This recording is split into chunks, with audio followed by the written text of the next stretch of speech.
Silvio Santos. O que a gente pode falar que a maioria dos canais não falaram? Dá uma biografia do que foi Silvio Santos pra TV brasileira, ou a trajetória de vida dele. Não é o suficiente. Já existe. Você pode ver a série O Rei da TV, que mesmo com algumas críticas, mesmo com algumas contestações, dá um bom cenário do que aconteceu na época e de como não foi fácil pra ele conquistar as coisas que ele conquistou. E serve pra te saber que figura grande era o Manoel de Nóbrega, que é o pai do Carlos Alberto. Só que essas coisas que tu pode buscar no Wikipedia ou em algum comentário ou série, só vai fazer as pessoas consumirem a mesma coisa, certo? Então a minha ideia é falar como é que foi a presença do Silvio Santos na minha vida, mesmo eu nunca estando no mesmo lugar que ele. Eu fui uma criança dos anos 90, eu peguei muito das animações do Sábado Animado, TV Globinho, a Rede Manchete eu provavelmente deve ter visto, mas eu não tenho memórias muito vívidas delas. Mas quando tu era uma criança nos anos 90 e tu não tinha internet e não tinha renda pra ter um videogame em casa, a televisão era a única coisa que fazia tu se entreter. E quando tu estudava de manhã, o que era normal para as primeiras séries do colégio, acontecia de os desenhos, tu não conseguia ver os desenhos animados, o que era muito chato. Muita gente fala do Sábado Animado, que era maravilhoso, passava muito desenho clássico e começava muito cedo, se eu não me engano, ele começava às 7 ou 6 da manhã. 7 da manhã eu tenho certeza, só não sei se talvez começasse mais cedo. Tanto que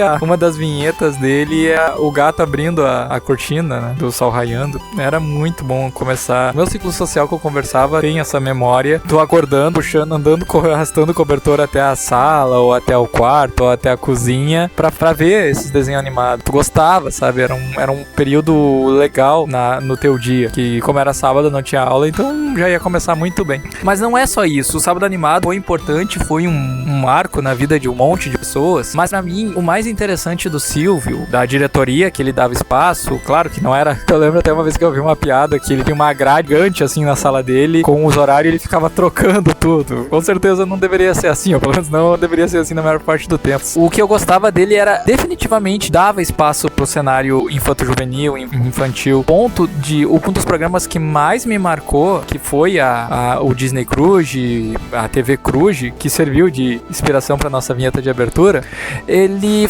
passava num horário nobre, ele passava 6 da tarde. 6 da tarde é o horário onde as pessoas estão saindo, estão chegando do colégio, ou estão chegando em casa do serviço, pessoal que sai às 5 da tarde. Então é uma coisa que, assim, era inimaginável. Tu via muitas novelas, ou muitas séries, ou muitas coisas de esporte em outras TVs, e o SBT tava ali passando desenhos animados. E não era Tom e Jerry ou Pernalonga dos anos 70 ou 80, que eram maravilhosos, mas, querendo ou não, eram reprises. Eram desenhos inéditos que passava Tarzan, passava a TV Quack, passava a série do Timão e Pumba. Era muito legal, era muito bom, sabe? Tu ter esse horário que tu não estaria na aula, ou tu já tinha brincado na rua, passando desenho animado pra te assistir. Era muito bom. Outra coisa também que ele fez foi botar o Bom Dia e Companhia dele, ele puxou até depois do meio-dia, que muita gente talvez lembre, início dos anos 2000, que tinha o X-Men Evolution, depois o Super Choque. Ele fez esse desenho atingir o público infanto-juvenil quando ele, nesse interhorário fora das aulas, sabe? Isso foi maravilhoso. Claro, e pipocou aquela frase que ele disse: enquanto eu estiver vivo, vai ter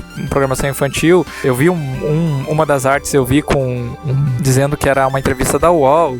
Mas enfim, se houve ou não, literalmente essa frase, pra mim não importa, porque com os gestos ele fez isso. O Silvio Santos cativou gerações. As pessoas que começaram a ver ele anos 70, início dos anos 80, hoje já são pessoas que já estão na terceira fase da vida. Eu que comecei a olhar SBT quando eu tinha 6, 7 anos, eu tô partindo já pra essa fase também. É incrível o que esse homem fez com a nossa infância, sabe? Encheu ela de magia dentro daquela zoeira de programação que foi os anos 90 na TV, que teve muita coisa, no mínimo, questionável. E saindo um pouco da animação e da grade infanto-juvenil, tem que lembrar que ele era um monstro pra criar programas. Tanto o Qual é a Música, quanto o Show do Milhão, o Tentação do Baú da Felicidade, o Topa Tudo por Dinheiro, deixando nossas noites mais alegres e principalmente mais cultas, porque muitos desses programas, depois culminando no Show do Milhão, eles eram compostos de perguntas e respostas que a gente fazia. Era muito bom, era muito engraçado, sabe? Então ele sempre teve esse apreço por fazer a pessoa querer evoluir mais. Por mais que às vezes parecia mesmo